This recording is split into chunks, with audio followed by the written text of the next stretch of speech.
Skyrim is a massive game. We usually remember the big moments, the world-ending dragons, the civil wars, the ancient vampires blotting out the sun, but sometimes the most memorable stories are the ones that happen in the middle of nowhere, with no quest marker to guide you. Take this place for example, Frostflow Lighthouse. It sits on the jagged coast between Dawnstar and Winterhold. It's picturesque in a lonely sort of way. If you look outside, you see signs of a struggle before you even reach the door. There's a horse lying dead in the snow. If you check it, there's nothing of value, just horse meat and hide. Whatever killed it didn't do it for food. It did it for sport. There's a well nearby that's frozen over, and garden patches that will never be harvested. Surprisingly, the front door is unlocked. In a world this dangerous, that's your first red flag. It's almost inviting you in from the cold, but the moment you step across the threshold, the howling wind cuts out, and you are left with a silence that feels heavy. There's a fire crackling in the central hearth. The table is set with food that looks fresh. It looks like a family was just about to sit down for dinner, but then you look around. Lying right next to the warmth of a fire is a body. This is Ramadi. Before we disturb the scene,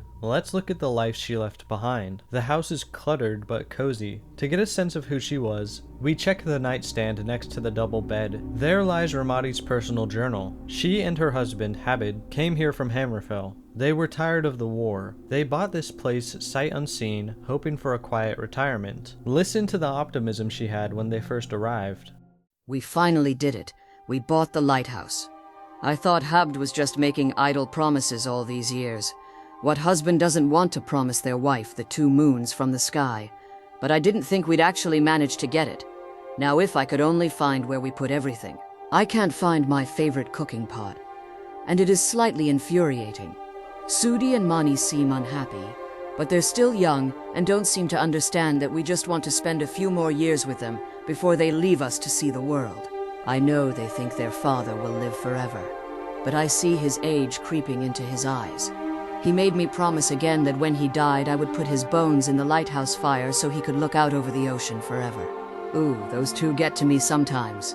I went to unpack some of our keepsakes from the trading ships we used to sail, but I can't find them.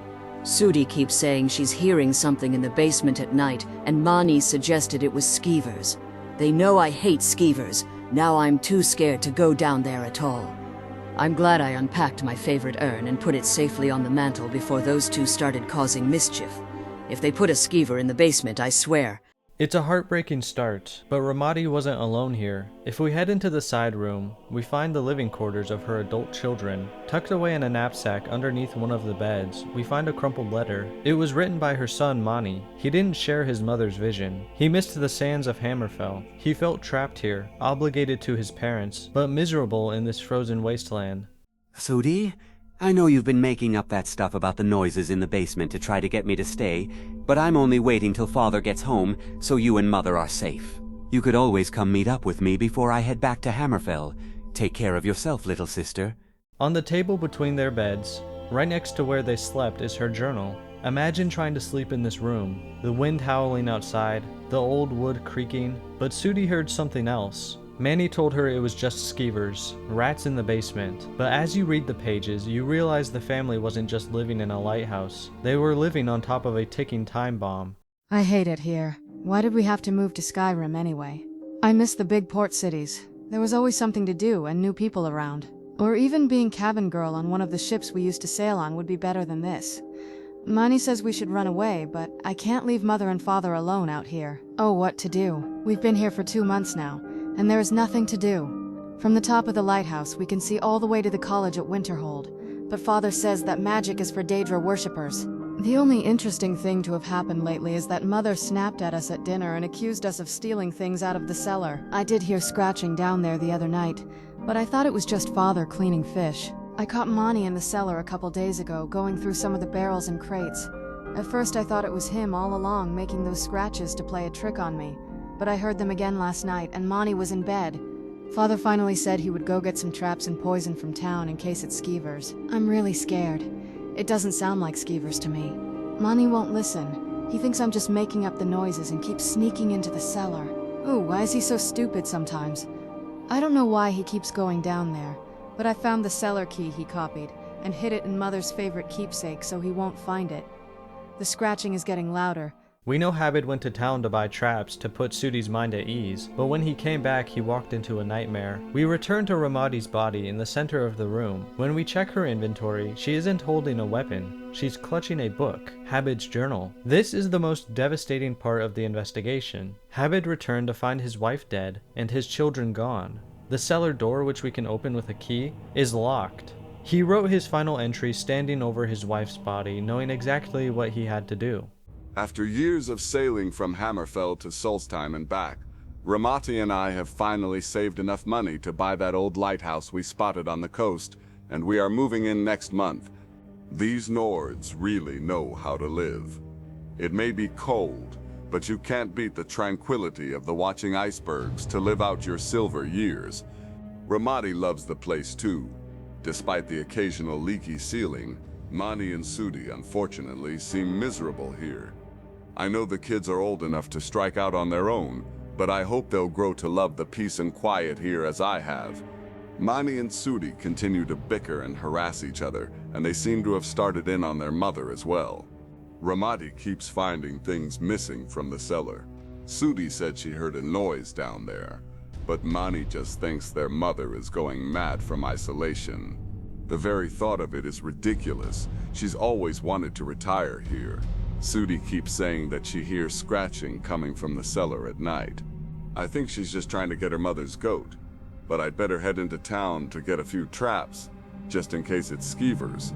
Should only take a couple days. I just hope those two go easy on Ramati while I'm gone. Oh gods. Oh gods. Why? I returned home to find my beautiful Ramati killed and this horrible bug-like creature ransacking our home. I managed to kill the damn thing. I think it might be a Daedra. I've never seen anything like it. Oh gods, poor Ramati. It must have come out of the cellar. I'm going down there and locking the door behind me to make sure they don't escape. I don't know if I'll make it out, but I have to save my family. And now we follow him. We aren't detectives anymore, we're a cleanup crew. As you descend into the cellar, the cozy lighthouse aesthetic vanishes. The back wall is broken through, revealing the Frostflow abyss. It's cold, damp, and smells of decay. This wasn't skeevers. The lighthouse was built directly on top of a massive Falmer hive. Fighting through the Charis and Falmer, you eventually find where they took the children. It's a makeshift pen, deep in the ice, and here lies Sudi. She has 2 notes on her. The first one is hard to get through. It describes the fear of being dragged down here alive, waiting in the dark. I don't know how long we've been down here. Father came down to find us, but those things captured him as well. I asked him if he'd seen Mother or Mani, but I don't know if he could even hear me. One of those big bugs bit him when he tried to get free, and now he's feverish.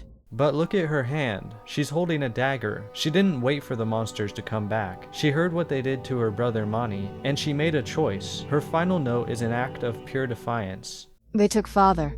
There had been some others they brought down, but they led them off and all we heard were the screams. And now Father is gone too.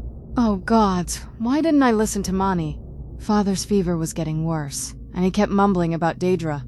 I don't know where he was hiding it, but I think I know why he left me this dagger. Sudi escaped on her own terms. In the deepest chamber, we find the Charis Reaper. This monstrosity is likely what led the attack. When we kill it and open it up, we don't find gold or weapons. We find Habib's remains. He went down there to die, but it was a risk he was willing to take, an attempt to save his children. It feels good to get out of that cave, but we have one last thing to do. If you remember what Ramati said, Habib wants his bones in the fire atop the lighthouse. If you take Habib's remains up the ladder to the very top, you can interact with the beacon fire. By placing his remains in the fire, you give him the burial he wanted.